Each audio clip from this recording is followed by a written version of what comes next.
जय गुरुजी संगत जी। मेरे YouTube चैनल में आपका स्वागत है।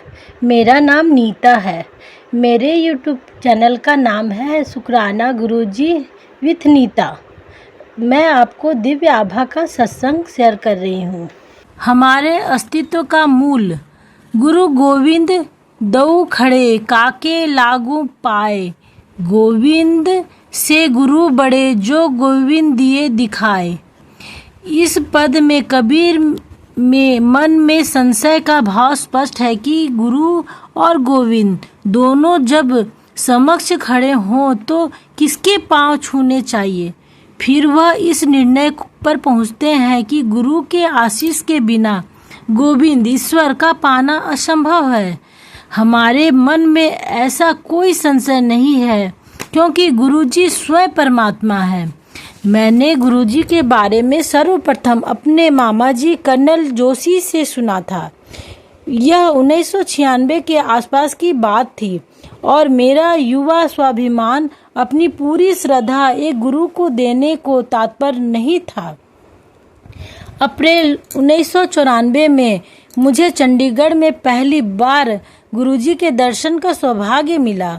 उनके इस प्रश्न पर कि मैं कहाँ से आया हूँ, मैंने उत्तर दिया कि मैं कर्नल जोशी का भांजा हूँ और जयपुर से आया हूँ। उन्होंने मेरे सिर पर अपने दोनों हाथ रखकर कहा, कल्याण हो। 2 दिन बाद जब मैं दिल्ली वापस आया तो एक नौकरी जिसकी मैं उत्सुकता से प्रतीक्षा कर रहा था मिल गई। तुरंत कल्याण हो गया और यह भी तब जब मैंने चाय प्रसाद और लंगर मना कर दिए थे। गुरुजी के दर्शन से मेरे दृष्टिकोण में कोई परिवर्तन नहीं आया। उनके लिए कोई विशेष भाव नहीं उभरे। इसमें कुछ और समय बीतने की आवश्यकता थी। यह भी गुरुजी की इच्छा पर निर्भर करता है। इस बीच मैं दिल्ली आ गए। मैं दिल्ली जाता अवश्य था, पर उन 2.5 वर्षों में मैंने ना ही उनके दर्शन किए और ना ही इसका कोई प्रयास किया। इस समय मेरी माँ और बहन उनके परम भक्त हो गए थे, पर मैं वही पुराना लकीर का फकीर था। मेरी माँ और मैं 2 वर्ष से मेरी बहन के लिए अच्छा वर ढूंढ रहे थे। अप्रैल 2000 में मेरी बहन के होने वाले ससुर का फोन आया कि वह संबंध पक्का करने के इच्छुक हैं। मेरी बहन उस समय दिल्ली में थी और जब उसने गुरुजी को अपने होने वाले पति का चित्र दिखाया तो गुरुजी ने कहा, चंगा मुंडा है। हमारी सब चिंता उसी क्षण समाप्त हो गई।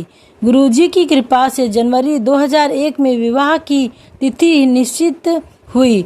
अब जैसे जैसे विवाह सने सने मेरी विचारधारा में भी परिवर्तन आने लगा। मेरी बहन का विवाह स्थल उस विद्यालय के प्रांगण में था जहां मेरी मां पढ़ाती थी। भोज के प्रबंधकर्ता से बात करने पर तंदूर और रसोई के स्थल का निश्चय कर लिया गया। विवाह के 3 दिन पूर्व उस विद्यालय की निर्देशिका, जो मेरी माँ से गुरुजी के बारे में सुनकर उनकी अनुयायी बनी थी, आई और उन्होंने कहा कि गुरुजी ने उनके स्वप्न में आकर रसोई के स्थल परिवर्तन की बात कही है। यद्यपि मैंने इस बात को अधिक महत्व नहीं दिया, पर मेरी माँ ने तुरंत उनकी बात मान ली।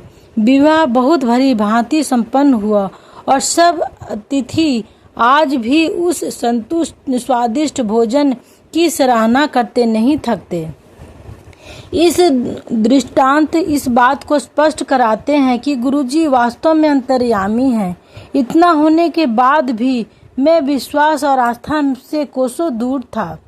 मेरी बहन के विवाह के 15 दिन बाद मैं बदल गया। उस दिन मैं कार्यालय से अपनी मोटरसाइकिल पर घर वापस आ रहा था। मैं राजमार्ग पर था और बहुत रात हो चुकी थी। उस समय एक आवारा कुत्ता मेरे अगले पहिए से आ टकराया।